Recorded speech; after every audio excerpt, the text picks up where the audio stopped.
iniciamos agora mais um programa Memória Viva. Como vocês sabem, neste ano, 2018, a UFRN completa 60 anos de existência. Então, nas últimas edições, temos conversado com algumas das personalidades que marcaram a nossa história, que estão aqui, que fizeram a UFRN ser a instituição reconhecida que ela é. Assim, hoje nós vamos conversar com Ana Célia Cavalcante. Ela é nascida aqui em Natal, formada em Engenharia Civil pela UFRN, mestra em Engenharia de Produção pela Universidade Federal de Santa Catarina e doutora em Engenharia Industrial na Universidade Politécnica de Madrid. Seus estudos abrangem diversos temas ligados ao empreendedorismo, planejamento estratégico e inteligência empresarial. Dedicou 30 anos de sua trajetória à UFRN, desde a década de 1970. Atuou como professora de cursos da graduação e posteriormente na pós-graduação. Em cargos administrativos na UFRN, foi a primeira pró-reitora da então Pró-Reitoria de Recursos Humanos, hoje Progesp, e superintendente da FUNPEC, a Fundação Norte-Rio-Grandense de Pesquisa e Cultura. A partir de 2009, transformou suas viagens pelo mundo em literatura.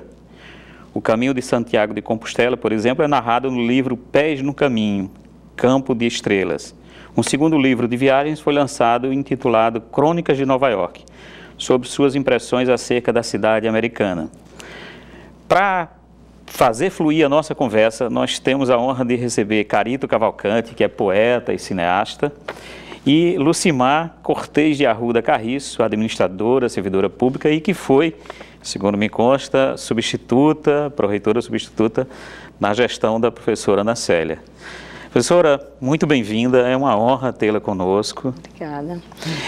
Eu queria começar essa conversa, geralmente a gente começa rememorando alguns fatos lá da infância, mas é impossível não começar essa conversa com você, pedindo para você falar um pouquinho dos seus pais, afinal de contas eles foram professores e tiveram papéis de destaque aqui dentro da UFRN. Então, nós vamos conversar, ao invés de falar da menina Ana Célia, vamos começar falando dos seus pais. Tá bom.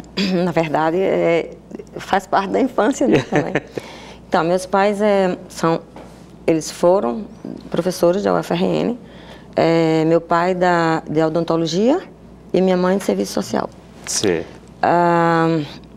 Meu pai, inclusive, ele foi também diretor, vice-diretor e depois diretor do Centro de Ciências da Saúde. Foi chefe de gabinete do reitor da Ladier. Olha. Foi. Enfim, eu nasci, né, nesse meio aí de universidade. Respirou na infância UFRN? Respirei na infância UFRN. Muitas vezes, muitos dias da minha infância, eu passei dentro da faculdade de odontologia. Porque quando faltava alguns empregados em casa, não era minha mãe que trazia para o serviço social, não. Era meu pai que levava para a odontologia. Então, eu me lembro correndo muito nos corredores da faculdade de odontologia, quando ainda era ali, Cidade Alta, né, já descendo para Ribeira, que era a faculdade de farmácia e odontologia, e depois aqui nessa da Salgado Filho. Você estava sempre na coxia, né? Sempre. Tinha aquela parte da faculdade que você tinha medo, né? Era. Porque tem tem uma parte que tinha cadáveres, né? Essas coisas. E meu outro irmão, meu irmão mais novo, que a gente ia os dois juntos, mais novo não, logo depois de mim. E ele sempre queria me levar para lá para tentar fazer medo a mim. E eu ficava lá perdida, oh meu Deus. Então foi por isso correndo. Que você, ao invés de seguir o pai na odontologia ou na área médica, foi para a engenharia. Acho que sim. Brincadeiras à parte. Também nosso pai nunca pressionou a gente para fazer nada, nem necessariamente segui-lo, né? Na série, ele sempre deixou a gente livre para escolher o que a gente quisesse. Ah, que maravilha. Mas você, antes disso, só para reconstituir um pouco a história, você estudou em que colégios aqui em Natal?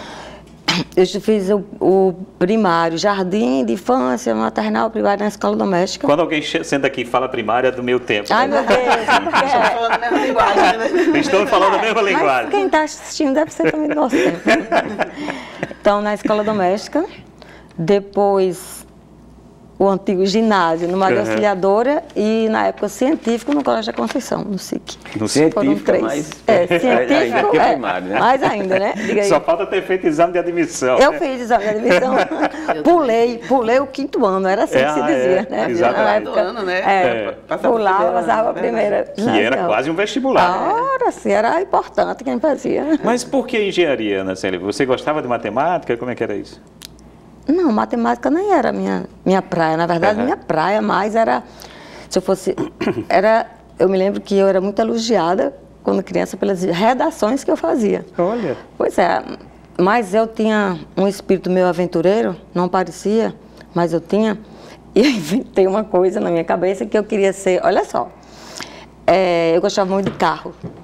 E eu assistia as corridas de Fórmula 1, essas coisas, então eu coloquei na minha cabeça que eu queria trabalhar na Fórmula 1. Olha. Então eu queria ser engenheira mecânica para trabalhar na Fórmula 1.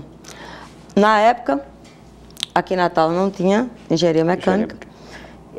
Aí eu pulei para uma outra aventura, que seria trabalhar nas estradas. Aí fui fazer engenharia civil pensando em trabalhar nas estradas. Primeira disciplina que eu cursei de estradas, achei horrível, desisti. E essa história do carro, lembrei da história que ela uma vez fugiu na Brasília do nosso pai, tendo eu como cúmplice, né? Que ela me sequestrava para essas aventuras dela. Olha só. O irmão caçula, né? Quase caçula, né? Porque tem o marido é o mais novo, né? Mas ele fazia parte das minhas brincadeiras. Ele era boneco, entendeu? Que eu levava na garupa da bicicleta, aí o menino caía, quilômetros depois eu olhava, ele estava lá atrás. Aí resgatava. Era uma espécie de experiência dela, né? Mas também tinha as vantagens, né? Porque eu estava sempre próximo dela e, por consequência, das amigas dela, né? Que eram as minhas musas. Minhas primeiras musas, as amigas dela. Interessante que ela estava falando aí e falou que naquela época, quando criança, ela era aventureira. Daí ter pensado em fazer engenharia. E eu não considero que ela era aventureira. Eu acho que ela é aventureira. Daí o próprio livro que ela escreveu, né? O Caminho de Santiago. Tá Voltei a ser, né? Dessa questão. Voltei a ser. Não sei se você passou, acho que você foi a vida toda, viu? Estava sendo aventurando. Nós vamos voltar a falar dos livros, mas eu queria retomar só esse, porque não era muito comum mulheres fazendo engenharia nos anos 70. Eram poucas mulheres. Eram poucas mulheres na sua turma. Como é que foi esse curso de engenharia? Foi ótimo. Assim, na verdade, quando eu vejo alguém, assim, eu não sei, naquela época, não sei se era só eu, mas eu acho que a gente conversava o curso e a gente ia andando, ou seja, não pensava muito sobre isso não vai dar certo ou não vai, não. Eu acho que foi uma época muito boa. Os estudos da gente, na verdade, a gente tem que estudar muito. Essa engenharia aí, tem vezes que a gente passava a noite estudando, saía sem dormir direto para uma prova. Mas era legal ao mesmo tempo, né? Os amigos, era um estudo meio divertido. Aí você terminou... Apesar de forte. E eu lembro, viu, Lucimar, você falando das aventuras dela, eu acho que as aventuras dela já começaram aí no curso, que eu lembro de uma história que o pai chegou uma vez, não sei se foi com o professor Malef, que aí o pai chegou em casa contando, todo orgulhoso, né, da filha, porque o professor Malef estava contando a ele, ou quando ele chegou lá para buscá-la, ela estava em cima da laje, né? Não teve uma história dessa que você estava em cima? Porque teve um tempo que eu fiz um estágio que era a antiga, era a prefeitura, né, da universidade. Certo. Aí eu trabalhei na construção, como estagiária, construção da residência universitária, de alunos ali. Olha. Então, e aí ela estava lá em cima da laje, quando o pai chegou lá, o professor Malef estava orgulhoso e ele ficou mais orgulhoso ainda, então as aventuras começaram na laje. Na laje. O que deixava o Dr. Gessé muito orgulhoso sempre, porque assim, eu conheci o Dr. Gessé lá no gabinete do reitor, ele como chefe de gabinete, e a maior glória dele era falar da filha dele, que estava na época fazendo doutorado na Espanha. Eu não conhecia a Ana Célia até então. E assim, era uma conversa sempre muito prazerosa com ele, mas ele tinha um prazer enorme, um orgulho que ele tinha dessa filha, que era uma coisa assim, impressionante. O que eu recordo muito de Gessé, exatamente, do Dr. Gessé, é exatamente isso. E a gente até se tornou um pouquinho amigos, né? A ponto de Precisamos ser sinceras, né? Mas antes desse doutorado, você teve uma aventura que foi fazer o mestrado em Santa Catarina. Foi. Como é que foi isso? Por que você foi para Santa Catarina? Então, porque falando dessas histórias, dessas minhas aventuras e desistências, né? Teve uma época já no final do curso que quase que eu entrava na área de cálculo estrutural. Eu, inclusive, ainda fiz um estágio. E depois eu falei, não, muito meu óbvio, não sei o quê. E aí eu saí, ou seja, eu comecei a sair da área de engenharia mais pesada, vamos dizer assim, se é que tem um nome, e entrei, então, na área que a gente, de organizações. Eu nas disciplinas que eu fiz de organização industrial, de engenharia econômica, acho que eu me identifiquei bastante, e resolvi fazer um mestrado em engenharia de produção. Ou seja, fui fazendo uma fugida, assim, um pouco pela tangente. E isso impactou sua trajetória profissional posteriormente? Total. Porque depois... Porque de engenharia civil mesmo, acho que eu fiz algumas construções, assim, mais nada. E esse mestrado em Santa Catarina, como é que foi para você? O mestrado em Santa Catarina, ele foi um mestrado, comparando o mestrado e o doutorado, o mestrado foi mais pesado. Não sei se é porque primeira vez que você sai, etc. Não tinha calefação. Não tinha. Era frio, Santa Catarina frio, muito frio. E eu fiquei grávida lá. Então eu tive, o meu primeiro filho nasceu lá, durante o mestrado. Então foi um negócio meio pesado, né? Assim, você conciliar essas duas coisas. O primeiro filho, Daniel, meu sobrinho, que também é da universidade. Trabalha aqui na universidade. Olha. Eu já trabalhei na universidade, né? Nossos pais, então a família Daniel, da gente sempre teve... Ele aqui na universidade, ele é produtor cultural da universidade. Trabalhei com o Daniel. Meu amigo.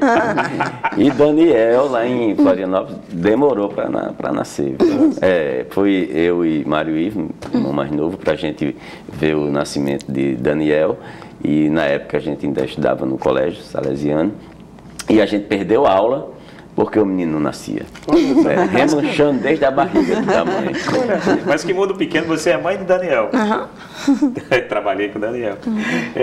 Mas aí você foi para Santa Catarina. Fomos ver Daniel nascer lá. E como eu disse, ele sempre foi meio remanchão, né? Cada um tem seu tempo, né? Aí ele demorou a nascer lá, mas eu lembro que era muito frio, né? Não tinha calefação. E eu lembro também que quando a gente mostra as fotos da época de Ana Célia grávida, é uma menina grávida de um menino, né? Porque ela parece uma criança. Você tinha quantos anos? Você tinha 20 anos? 22 anos. E aí você terminou o mestrado, vem para a UFRN e já como professora. E aí passa quanto tempo para sair para o doutorado? Daí eu saí para o doutorado, eu voltei, né, em 79. Daniel nasceu em agosto, em dezembro a gente voltou. E para o doutorado, comecei o doutorado em 86. Certo. E aí você já vai para... O curso está recém-criado de engenharia de produção. Não, na verdade, no começo, quem era de engenharia de produção ficava junto com o departamento de engenharia mecânica. Certo. Porque a engenharia de produção, na época, essas disciplinas como organização industrial, tudo que tinha a ver com gestão, era da engenharia de produção. E a gente dava aula para todas as engenharias. Certo. Mas já existiu o departamento de engenharia de produção? Não, aí muito depois. Ficava no departamento de engenharia mecânica.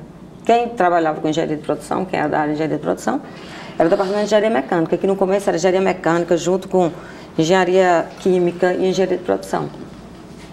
E depois cada departamento foi tendo sua identidade. Acho que até têxtil também era junto. E eu dava aula para todas as engenharias no começo. Primeiro foi o mestrado em engenharia de produção, que aconteceu, o mestrado. Então, eu fiquei também dando aula no mestrado e orientando as dissertações. Depois foi que surgiu o curso de engenharia de produção, muito depois. Aí a gente pode dizer que a engenharia civil serviu para a produção, inclusive essas aqui, né? Tá certo. Mas você participa da criação do departamento desse momento ou o departamento é criado quando você já está saindo para o doutorado? Não, o departamento foi criado? Não, o departamento foi criado depois que eu voltei. Ah, depois que você voltou do doutorado? Depois que eu voltei, ainda foi criado o mestrado e depois o doutorado. Foi depois, tudo Mas depois. o departamento em si, departamento de produção. O departamento foi muito tempo depois. Primeiro existiu o mestrado, curso, depois né? doutorado, depois Depois o curso propriamente dito, de engenharia de produção. O curso de engenharia de produção. Até então estava ligado à mecânica. Já foi na época que eu acho que eu já estava na Pró-Reitoria ou na FUNPEC. Então foi eu muito acho, tempo depois. Foi muito tempo depois. Mas aí depois você, em 86, vai para a Espanha. Uhum. E aí essa experiência do doutorado? Foi ótima. Foi ótimo. Não, foi muito boa. Aí tinha aquela estação. Em qual universidade? A Universidade Politécnica de Madrid. Madrid. Era muito legal, assim, a experiência de você... Tudo era uma viagem, sabe? O prédio da universidade era um prédio super antigo, muito, muito bonito. A rua, né, ficava numa avenida larga, né, castelhana. Não era na Complutense, não? Não, Complutense era você. Não, eu fui da Politécnica. Então, Complutense é mais a área de letras e tal. Tá. A engenharia são todas na Politécnica. Tá. E aí é nesse período que você está na Espanha que ocorre a viagem para Santiago? Não, então vamos falar depois disso. Vamos falar depois. Não, muito depois. Muito depois. Muito. Depois de 2009. Né? Exato. Você já saiu. Mas lá na Espanha a gente chegou aí a Santiago de Compostela de carro, né? A gente foi de carro. E você, nesse período, também está lá? Eu fui lá? dos babysitters. Ah, Dos meus sobrinhos de Daniel. Eu fui babysitter de Daniel. Olha Né? só. Eu fui, na verdade, também estudar, fiz uma pós lá, na Politécnica de Madrid. E também era babysitter de Daniel e de Marcel. A gente tá falando tanto em Daniel que pode causar ciúme, né? Nunca falou em Marcel até agora. Foi o primeiro neto. É porque a coincidência que você falou em Florianópolis, né? Então, Não Mas pode tem outro fugir, filho. né? Tem Não outro pode filho. fugir. Outro filho nasceu aqui mesmo, em Natal. E hoje ele faz 16 anos já que ele mora nos Estados Unidos. Ele trabalha na Google. Olha. Mas agora ele foi para a Suíça, para a Google da Suíça, semana passada. Aí, depois desse período do doutorado, você volta e aí já começa na Pró-Reitoria? Não. Não. Pró-Reitoria foi... 95. Eu voltei em 89, fiquei no departamento, né? E a Pró-Reitoria foi em 95. 95. É. Nós vamos fazer o seguinte, o tempo da televisão corre rápido. Então né? vamos logo, rápido. Não, nós vamos agora fazer um pequeno intervalo e aí quando nós voltarmos, nós vamos falar da trajetória profissional, da vida na Pró-Reitoria e quem sabe depois dessa produção literária. Um intervalo e já voltamos.